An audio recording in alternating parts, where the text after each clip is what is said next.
Assalamualaikum warahmatullahi wabarakatuh. Bismillah. Alhamdulillah ala ni'amillah. Asyhadu an la ilaha illallah wahdahu la syarikalah. Wa asyhadu anna sayyidana Muhammadan abduhu wa rasuluhu la nabiyya ba'dah. Allahumma salli wa sallim wa barik ala Sayyidina Muhammad ibn Abdillah wa ala alihi wa ashabihi wa ummatihi ila yaumil qiyamah. Rabbi syrah li sadri wa yassir li amri wahlul uqdatam min lisani yafqahu qawli. Rabbana atina min ladunka rahmatan wa hayyi lana min amrina rasyada. Subhanaka la ilma lana illa ma 'allamtana innaka antal alimul hakim. Rabbi zidna ilman warzuqna fahma birahmatika ya arhamar rahimin. Syukur alhamdulillah malam hari ini ba'da maghrib Allah masih memberi kekuatan iman Islam sehingga kita bisa datang dan hadir ke rumah Allah, melakukan berbagai macam ketaatan kepada Allah Subhanahu wa taala. Diawali salat maghrib berjamaah dan dilanjutkan taklim rutin di malam hari ini. Mudah-mudahan kita memperoleh berkah dan ridhonya Allah Subhanahu wa ta'ala. Salawat dan juga salam semoga tercurah limpahkan selalu untuk panutan alam, figur dunia akhirat Nabi Muhammad sallallahu alaihi wasallam, kepada keluarganya, sahabatnya dan juga umatnya termasuk kita hingga akhir zaman. Menyempurnakan diam dalam masjid, kita niati bersama-sama itikaf. Bismillahirrahmanirrahim. Nawaitu an a'taqifa fi hadzal masjid sunnatan lillahi ta'ala. Kita baca tasbih 4 kali. Kiparat di antara bapak jemaah yang tidak sempat salat tahiyatul masjidnya. Subhanallah walhamdulillah wala ilaha illallah wallahu akbar. Subhanallah walhamdulillah wala ilaha illallah wallahu akbar. Subhanallah walhamdulillah wala ilaha illallah wallahu akbar. Subhanallah walhamdulillah wala ilaha illallah wallahu akbar. Pada malam hari ini kita akan sedikit bicara yang telah diusulkan dalam kajiannya adalah memperkuat cinta kepada Rasul dengan meneladani sifat-sifat sehari-harinya. Ada yang perlu kita camkan dalam hal ini. Pertama, memperkuat cinta. Ternyata cinta itu adalah anugerah. Anugerah dari yang maha kuasa Allah Subhanahu wa ta'ala. Dan setiap makhluk itu Allah titipkan dan Allah karuniakan cinta kepada mereka. Teristimewa manusia namanya. Dan ternyata kecintaan itu juga lahir daripada nilai keimanan yang kuat mantap kepada Gusti Allah Subhanahu wa ta'ala. Sehingga Allah tekankan dan kuatkan hal ini di dalam surah Ali Imran yang Allah sebutkan, Qul in kuntum tuhibbunallah fattabi'uni yuhibbukumullah. Katakan oleh engkau wahai baginda Rasul, jikalau kalian cinta kepada Gusti Allah, fattabi'uni, maka ikuti aku. Siapa yang dimaksudkan dalam ayat Quran ini aku? Dialah baginda Rasul Nabi Muhammad sallallahu alaihi wasallam. Yuhibbukumullah, niscaya sekiranya kau sudah mampu dan bisa mengikuti jejak langkah kehidupan baginda Rasul, Allah akan cinta kepada kalian. Subhanallah. Jadi bersyukurlah, di antara bagian iman itu ada cinta. Maka dalam satu di antara thariqahnya seorang waliullah yang perempuan yang bernama Rabi'atul Adawiyah, ternyata beliau menemukan cinta sejatinya itu hanya dengan Gusti Allah Subhanahu wa taala. Ketika beliau menebarkan cinta kepada setiap hambanya, tapi dia jumpai cinta yang teramat sejati, yakni Allah Subhanahu wa taala, sehingga cinta-cinta yang lain itu panah. Maka kita tidak akan pernah mungkin mampu dan bisa mencintai Rasulullah SAW tanpa ada nilai keimanan. Gak akan pernah bisa, Pak. Gak akan pernah mampu kita, Pak, kalau tidak ada keimanan. Maka oleh karena itu dalam hal ini, terlebih yang dianjurkan oleh Allah Subhanahu wa taala untuk diikuti oleh kita itu adalah baginda Rasul Nabi Muhammad SAW. Mencintai Allah, buktinya adalah mengikuti jejak langkah hidup dan kehidupan Nabi Muhammad SAW. Karena ada di antara orang-orang yang beriman Islam, dia iman kepada Allah, tapi jauh kehidupannya dengan baginda Rasul Nabi Muhammad SAW. Nauzubillah, summa nauzubillah. Lalu bagaimana dong yang dikatakan dengan rasa yang dikata cinta ini? Maka tiada lain adalah bahwa awal mulanya kita pupuk terlebih dahulu keimanan. Terlebih yang dikatakan kita manusia biasa, itu imannya yazid wa yankus. Betul apa betul? Halo? Betul apa betul? Halo? Wah, ini serius amat ya. Betul gak, Pak? Yang namanya iman manusia kadang naik, kadang turun. Yazid wa yankus, itu manusia. Lain hal dengan malaikat. La yazid wa la yankus. Malaikat itu imannya terus flat, gak pernah naik, gak pernah turun. Malaikat. Ada juga iman yang yazid, nambah, la yankus, gak ngurang-ngurang. Iman siapa? Para nabi dan Rasulullah. Tengoklah sejarah. Semakin para nabi Rasul tertimpa musibah, ujian, cobaan, semakin dekat mereka dengan Gusti Allah. Semakin nambah dia imannya sama Allah. Gak pernah aral, gak pernah lupa dengan Gusti Allah Subhanahu wa taala. Nah, kita manusia biasa, bukan nabi, bukan rasul, apalagi juga malaikat, iman kita itu kadang naik, kadang turun. Kalau lagi naik iman, gak perlu nunggu kumandang azan dan nyampe ke masjid. Tapi kalau imannya sedang turun, sekalipun sudah kumandangan azan, Pak, demi Allah masih asik ngudud. Bapak tahu ngudud? Apa, Pak? Ngerokok. Allahu Akbar, Allahu Akbar. Iman lagi surut.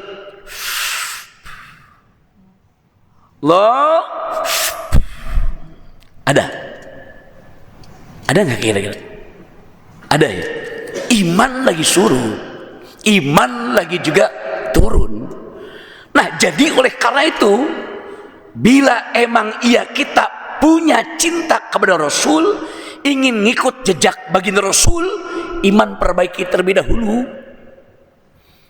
Bahkan dalam paham Islam, akhlak itu lahir karena akidah. Akhlak itu ada karena keimanan. Tanpa ada iman, tanpa ada akidah, tak akan ada akhlak. Salah satu ilustrasi, Pak, ada seorang santri diperintah sama kiai gurunya itu untuk menyembelih seekor ayam. Setelah diprotes oleh para santri yang lain, kiai itu cinta sayangnya sama si Fulan bin Fulan saja.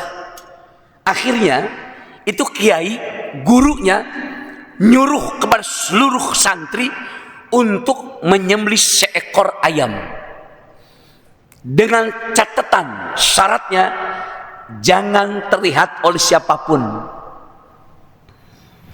Cari tempat sunyi. Ketika kau tak ada orang yang lihat kau, sembelih di situ. Tidak ada yang melihat kau, sembelih di situ ayam. Siap, siap. Semua itu santri, Pak, bawa seekor ayam dan juga pisau.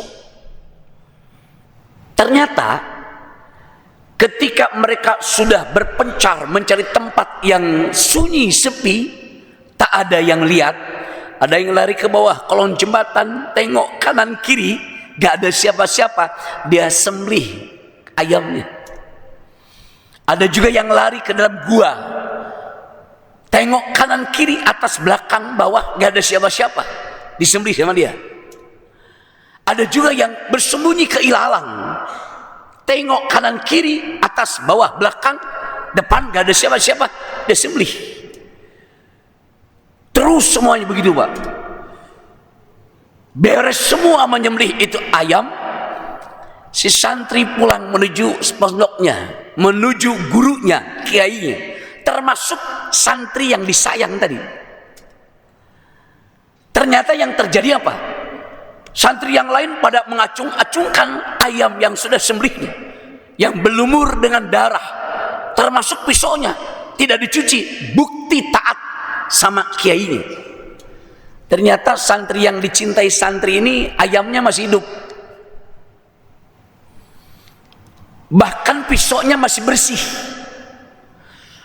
Semua santri itu langsung demo dan mengatakan, tuh lihat, santri yang kau banggakan wahai kiai, santri yang kau cintai, ternyata dia nggak taat dan patuh kepada perintahmu. Senyum tuh kiai. Kumpul semua, ditanya tuh sama kiai, hei santri, kenapa kau sampai tak menyembelih ayam yang kau perintahkan? Kau tidak taat kepada perintahku. Sin santri itu jawab, Pak, mohon maaf wahai guruku, mohon maaf wahai kiaiku, bukan aku tidak taat patuh kepada perintahmu, tapi syarat yang kau ajukan jangan kelihatan oleh siapa-siapa. Aku tak mampu, aku tak bisa. Ketika aku lari ke bawah kolong jembatan, tengok kanan kiri, depan belakang, atas bawah, benar tidak ada orang yang melihat, tapi aku berasa Allah lihat saya. Aku lari ke ilalang yang besar, tengok kanan kiri, atas bawah belakang depan, gak ada siapa-siapa. Aku mau menyembelih, gak jadi wahai kiai, karena hatiku berasa Allah memandang dan melihat aku terus, sehingga tidak ada tempat yang sepi yang aku bisa sembelihkan sesuai perintahmu ini, maka aku tak bisa melaksanakannya wahai guruku. Masya Allah. Disitulah, Pak, gurunya, kiainya berkata, tengoklah dia. Ternyata dia merasa dirinya diawasi, dipandang, dilihat oleh Gusti Allah Subhanahu wa Ta'ala, benar-benar melahirkan jiwa akhlak yang teramat sangat luar biasa. Allah jadi tujuannya, Allah jadi tambatannya, Allah yang menjadi waspada dia dalam kehidupannya. Masya Allah. Nah ini Pak adalah ilustrasi kita.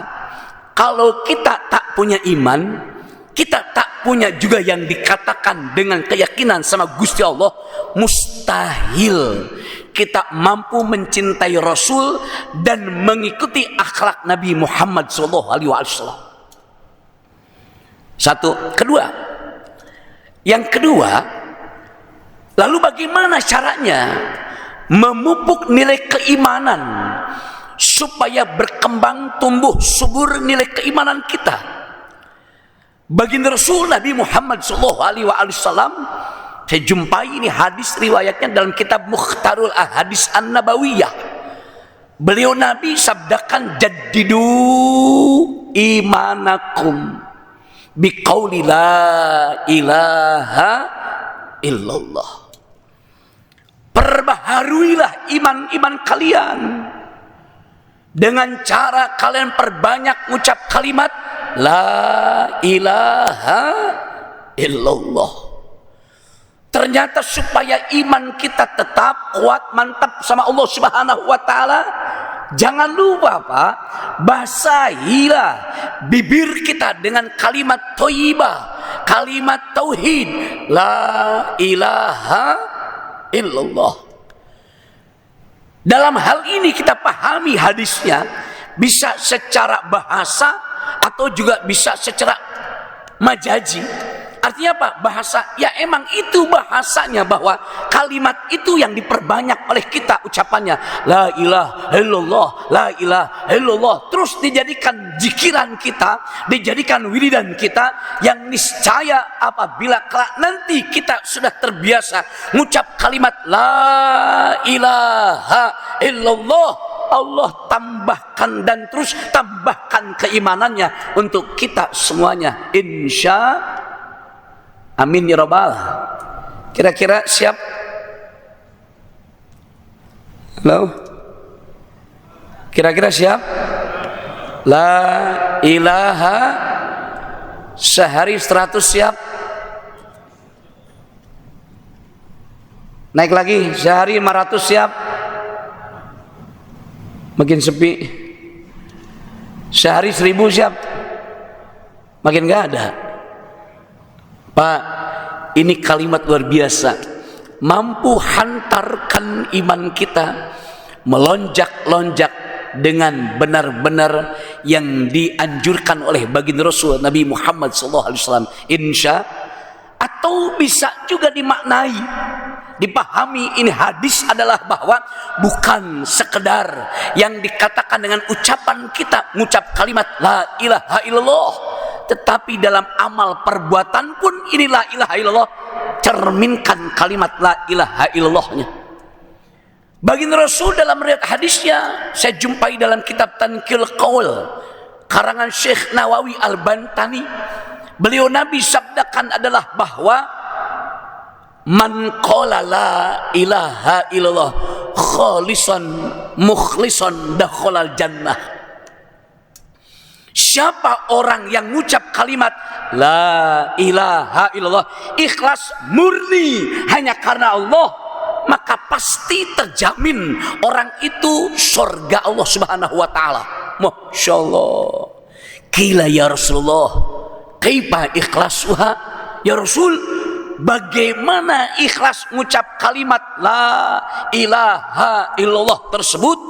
Ternyata Nabi jawab, antahzizahu anil maharim, kau hindarkan, kau jauhkan, kau singkirkan segala hal-hal yang diharamkan oleh Allah dan Rasulnya. Itulah ikhlas di dalam mengucap kalimat la ilaha illallah. Ini nih Pak, jangan sampai ada orang zikirnya iya Pak, la ilaha illallah itu sampai 1000 kali dalam sehari, tapi yang haram masih dilakonin juga. Jangan sampai zikirnya la ilaha illallah, ternyata gibah ngomongin orang gak berhenti-berhenti Pak. Jangan sampai Pak ada orang yang zikirnya la ilaha illallah, tapi ternyata dia gak bisa menghindarkan, menjauhkan judi online, korupsi, mencaci maki, menzalimi, memungkar, melakukan kejuliman kepada sesama manusia, itu tidak nyampe kepada hadis Nabi ini. Tak akan pernah terwujud iman yang kuat mantap kepada Gusti Allah kalau masih seperti itu.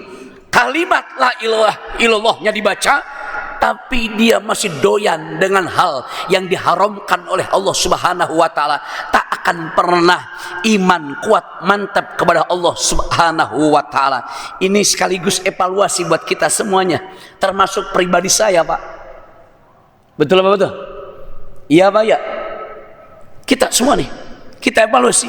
Khawatir kita udah sanggup bisa ngucap kalimat la ilaha illallah pakai jikiran kita, tapi kita tak pernah berhenti melakukan hal-hal yang diharamkan oleh Allah dan juga Rasulnya.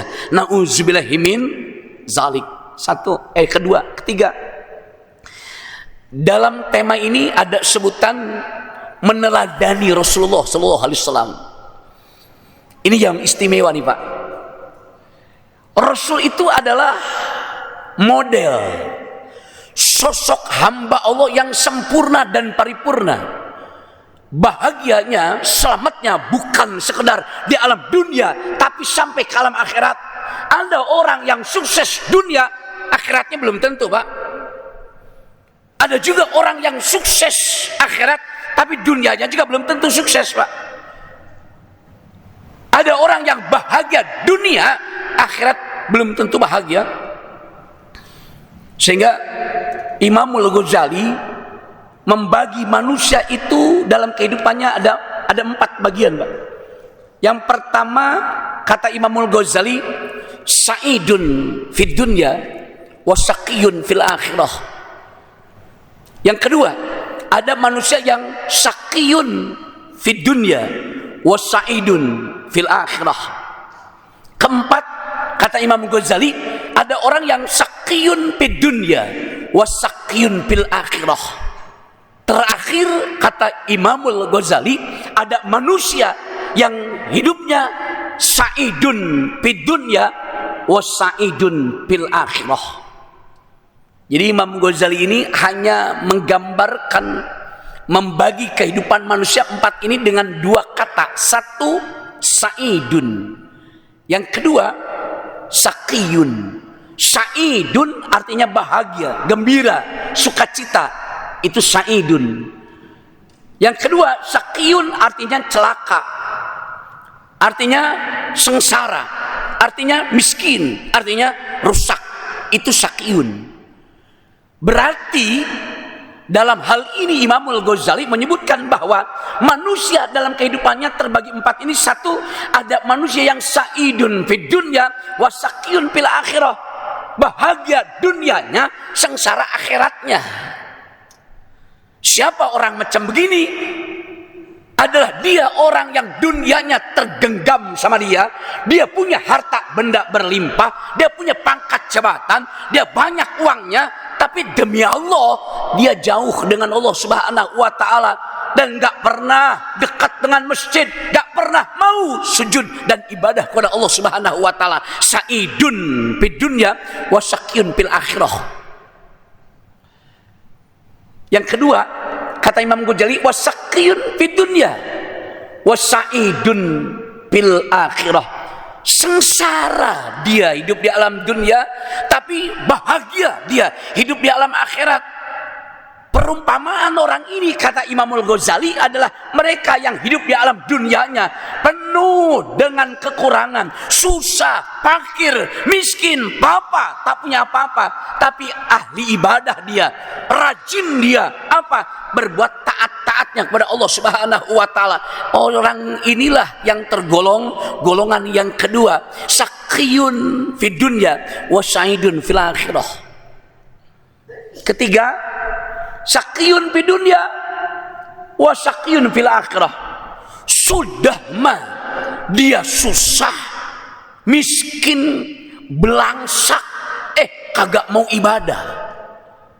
Komplit, Pak. Sempurna, Pak. Kesengsaraannya.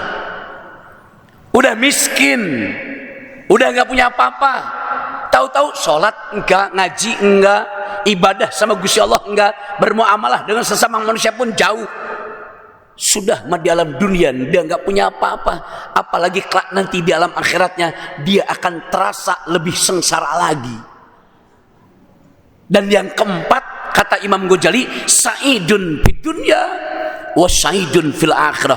Bahagia dunia, bahagia akhirat. Inilah perumpamaan yang Imamul Ghazali contohkan, adalah dia punya dunia, harta benda, pangkat jabatan, uang dan lain sebagainya, tak melupakan ibadah ketaatannya kepada Allah Subhanahu wa taala. Kira-kira kalau dibagi hidup seperti ini oleh Imam Ghazali, Bapak yang hadir mau milih yang mana, Pak?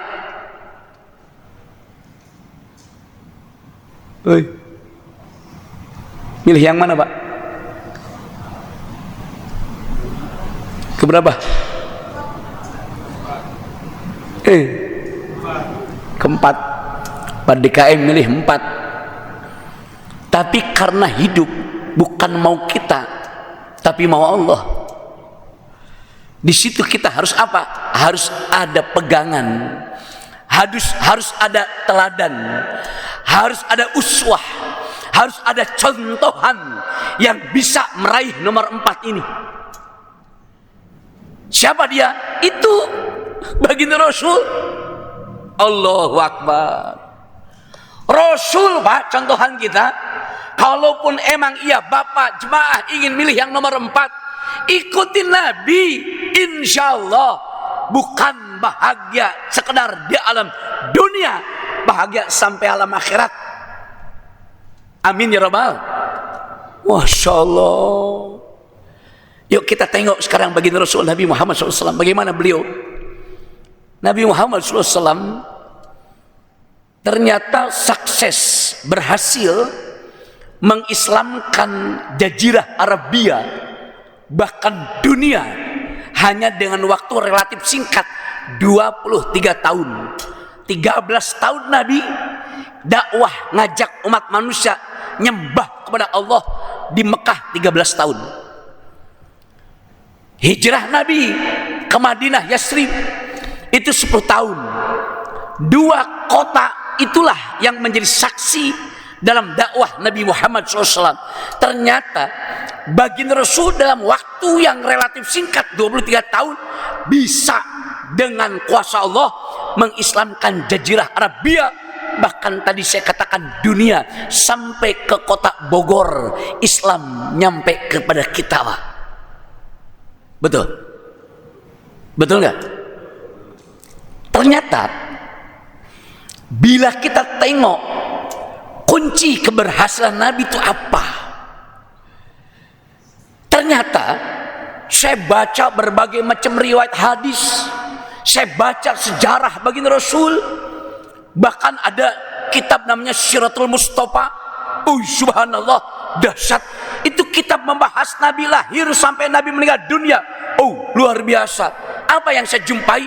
Ternyata baginda Rasul Nabi Muhammad SAW sukses, berhasil mengislamkan Jazirah Arabia, bahkan dunia, bukan karena sekedar mukjizatnya, bukan karena sekedar piawai pidatonya, bukan juga karena kecerdasan akalnya, bukan karena nilai kebangsawanannya, tapi baginda Rasul sukses dakwah mengislamkan dunia karena akhlaknya.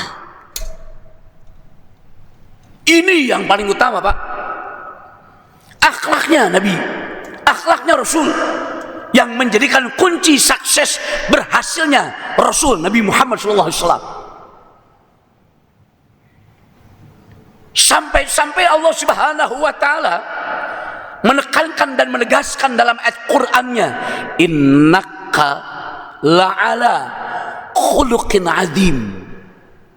Sungguh kau wahai Rasul, sungguh kau wahai Nabi Muhammad berada di dalam akhlak yang teramat agung, azim. Azim itu adalah sifatnya Allah, Pak. Akhlak Rasul ternyata disandingkan dengan sifat Allah yang maha mulia, azim.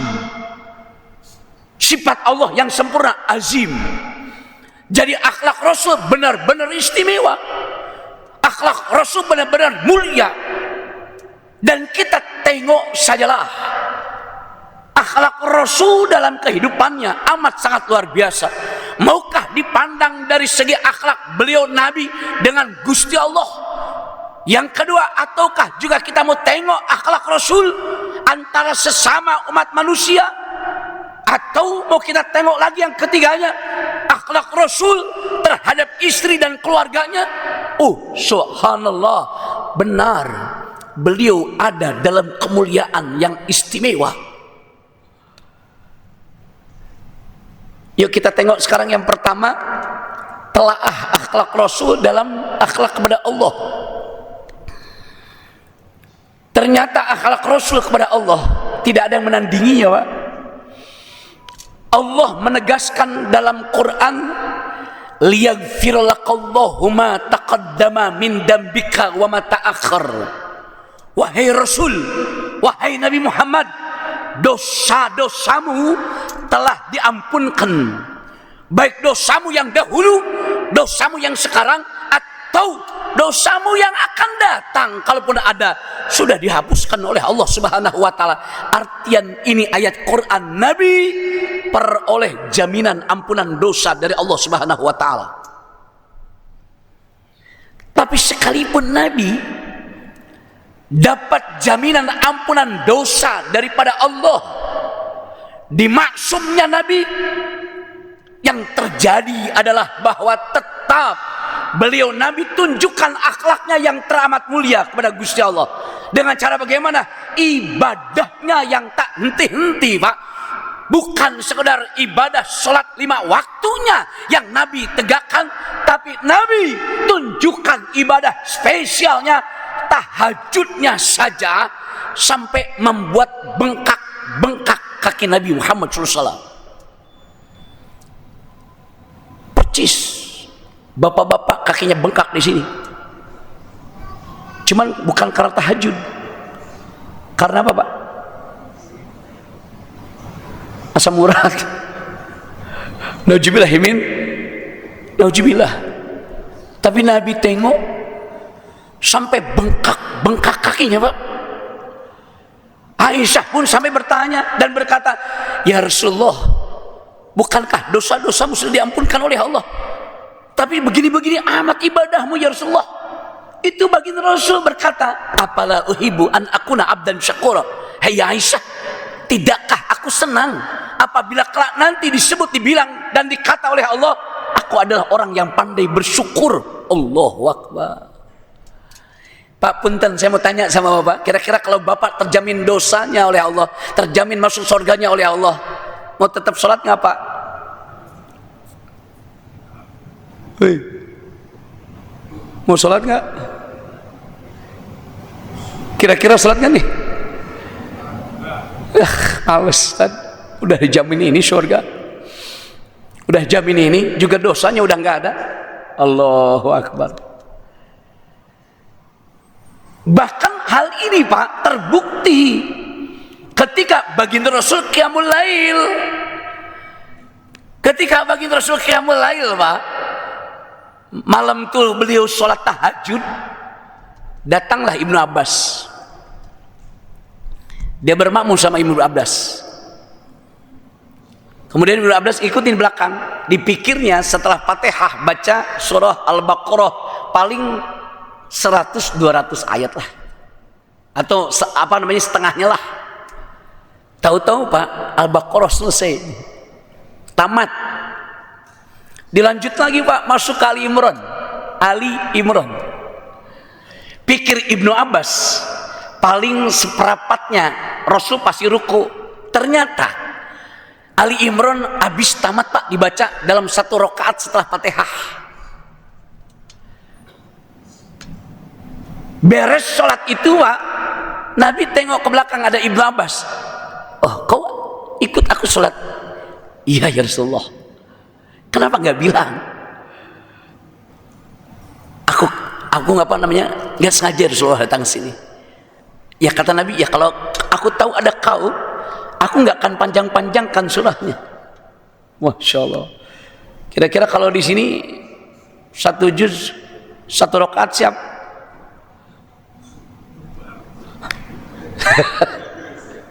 Satu juz 1 rakaat nanti salat isya siap? Alhamdulillah Ustaz. Besok gak akan ada lagi yang jemaah di sini. Lama.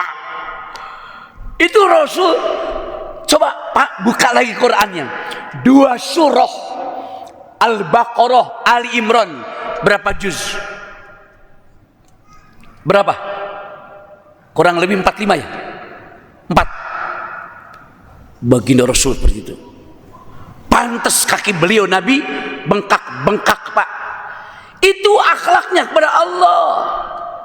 Bahkan Nabi yang sudah dapat jaminan ampun dosa, bahkan surganya Allah, tiap hari, tiap malam Nabi beristighfar tak pernah lepas 100 kali Pak. Inni la astaghfirullah wa atubu ilaih min kulli yaumin mi'atu marrah. Sungguh aku telah mohon minta ampun kepada Allah dan bertobat kepada Allah seharian itu adalah 100 kali. Pernah tidak kita bertanya sama diri kita sendiri? Atau saya tanya sekarang sama bapak-bapak, kira-kira bapak-bapak termasuk saya, istighfarnya sehari itu berapa kali? Berapa kira-kira?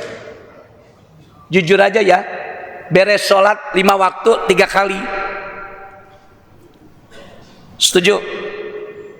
Akur 3 kali 5 berapa? 15 kali.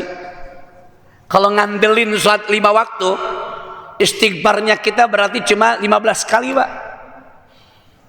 Banyakan dosanya, maksiatnya daripada istighfarnya.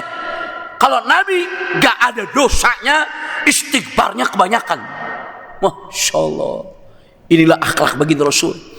Saya ceritakan seperti ini supaya bapak-bapak benar-benar memperkuat cinta nabinya dan juga meneladani kehidupan Rasulnya, sehingga tergugah, termotivasi, terdorong untuk kita ngikuti jejak langkahnya ibadah Nabi Muhammad SAW. Insya 1, 2, tengoklah sama kita Rasul akhlaknya dengan sesama manusia. Prinsipnya Pak, tidak memandang agama. Prinsipnya itu Rasul sesama manusia. Dan prinsip Nabi dalam akhlaknya itu, camkan, saya baik kepada orang yang baik sama saya. Saya tetap baik kepada orang yang jahat sama saya. Itu prinsip akhlak Rasul. Itu akhlak Rasul begitu. Saya baik kepada orang yang baik sama saya. Saya tetap baik kepada orang yang jahat sama saya. Itu akhlak Rasul prinsipnya. Jangan pernah seperti halnya orang yang tidak mengenal Nabi Muhammad SAW. Jangan pernah seperti orang yang tidak tahu ilmu. Jangan pernah seperti orang yang tak ada imannya. Kadang-kadang prinsip hidupnya Pak, kalau saya katanya orangnya gimana dibawanya. Kalau saya dibaikin, saya baik. Tapi kalau saya dijahatin, liatin loh. Betul-betul Pak. Ada orang yang begitu Pak. Ada orang yang semacam begitu Pak. Nauzubillahimin. Ustadz, apakah ya emang benar Rasul berbuat baik bukan sekedar yang berbuat baik sama Rasul, sama orang yang berbuat jahat sama Rasul pun, apakah ya emang benar Rasul tetap baik? Kita tengok satu kisah. Baginda Rasul itu udah rapih banget, udah rapi, bersih, wangi, akan pergi ke masjid Pak. Ketika baginda Rasul akan pergi ke masjid, adalah orang Yahudi yang begitu benci, gak suka sama baginda Rasul. Saking gak sukanya Pak, itu si Yahudi meludahi Nabi Muhammad SAW. Diludahin Nabi Muhammad, Masya Allah. Nabi lewat di rumahnya Yahudi, si Yahudi di atas rumahnya nih Pak, dia langsung meludahin baginda Rasul. Kena pundaknya Nabi Muhammad SAW, baunya luar biasa. Tapi aneh, saking mulianya Nabi, saking agungnya Rasul, ketika Yahudi meludahinya, Rasul tak marah, Rasul tak membalas, bahkan Rasul tidak dendam Pak. Senyum Nabi Pak, membuat si Yahudi geleng kepala. Bayangin Pak, diludahin, Nabi nengok ke atas, senyum Nabi Pak, sambil menganggukkan kepalanya begini Pak. Masya Allah. Ada di antara bapak-bapak yang bisa seperti itu? Ada? Kayaknya bukan. Jangankan bapak, yang ngomong juga belum tentu bisa Pak. Saya Didin Bahrudin dari Kebon Pedas aslinya Pak, belum bisa seperti apa yang dilakukan oleh baginda Rasul. Mungkin ada orang yang meludahin saya bisa senyum tapi nggak enak ujungnya. Sadidin senyum mungkin bisa saya Pak, tapi ujungnya nggak enak. Kurang ngajar loh. Marah saya, emosi saya. Kenapa? Diludahin Pak. Masya Allah. Dan itu Nabi diludahin oleh Yahudi bukan sekali dua kali, sering Pak. Masya Allah. Ketika suatu hari baginda Rasul akan pergi ke masjid dan Rasul tahu biasa diludahi, ternyata Nabi udah siap-siap nyampe ke masjid, nggak ada yang ngeludah Pak. Sesampainya di masjid Nabi ikut serta berjamaah. Kemudian Nabi juga berzikir, berdoa sebentar, tinggalkan berjamaahnya. Lalu Nabi panggil kepada salah satu di antara sahabatnya, sahabat, sini. Ada apa ya Rasulullah? Mana Yahudi yang rumahnya 2 tingkat itu? Yang mana Rasulullah? Itu yang itu. Oh maaf ya Rasulullah, sepengetahuanku dan sepengetahuan kita semua, sejak kemarin dia jatuh sakit ya Rasulullah. Yang benar ya Rasulullah. Serius kalian? Serius ya Rasulullah. Rasul tak banyak bicara, Rasul tak banyak pikir. Pulang Nabi ke rumahnya, ngambil makanan yang lezat, ngambil buah-buahan yang segar, dibawa oleh Nabi untuk menjenguk orang Yahudi yang meludahinya. Masya Allah. Waktu habis ya? Udah. Alhamdulillah. Saya nunggu Isya bukan ngaji saya mah. Nunggu ngaji apa nunggu waktu Isya apa ngaji nih? Halo? Oh nunggu waktu Isya. Jadi ini bukan ngaji ya? Nunggu waktu Isya. Pak, usahakan kalau ngaji itu jangan nunggu waktu Isya Pak. Jadi nanti nggak akan masuk ilmunya. Karena niatnya nunggu waktu Isya, tapi ngajilah kita, insya. Dan saya yang pertama kali ke sini ya, sahabat saya dulu di sini Pak, namanya Haji Indra. Sahabat waktu di pondok pesantren, saya di Alihya Pak. Sejak tahun 1988 saya di Alihya dengan Kiai Haji Muhammad Tamrin. Di situ saya ditempa, dididik, diajar oleh beliau. Dan saat ini saya disuruh datang ke sini untuk mengisi kajian. Alhamdulillah bisa jumpa dengan bapak-bapak dan juga jemaah sekalian. Mudah-mudahan jadi silaturahim yang terbaik dan juga insya Allah dapat ridhonya Allah Subhanahu Wa Taala. Amin ya Rabbal. Dan nama saya asli saya dari Kebon Pedas dekat Pak. Jadi kalau mau ke masjid ini kelewat berarti rumah saya. Dan saya salah satu di antara pengurus MUI Kota Bogor, Komisi Dakwah Kota Bogor. Mudah-mudahan bisa berlanjut silaturahimnya dan mudah-mudahan kita senantiasa mampu dan bisa meneladani baginda Rasul Nabi Muhammad SAW sehingga sempurna yang dikatakan iman Islam kita sekalian dan kita beroleh keselamatan, kebahagiaan dunia akhiratnya. Amin ya rabbal alamin. Inilah kiranya yang mampu dan bisa saya sampaikan, kurang lebih mohon maaf atas segala kekurangan dan kealfaan. Insyaallah kita semuanya mendapat selamat dunia akhirat dari Allah Subhanahu wa taala. Subhanakallahumma wa bihamdika asyhadu alla ilaha illa anta astaghfiruka wa atubu ilaik. Assalamualaikum warahmatullahi wabarakatuh.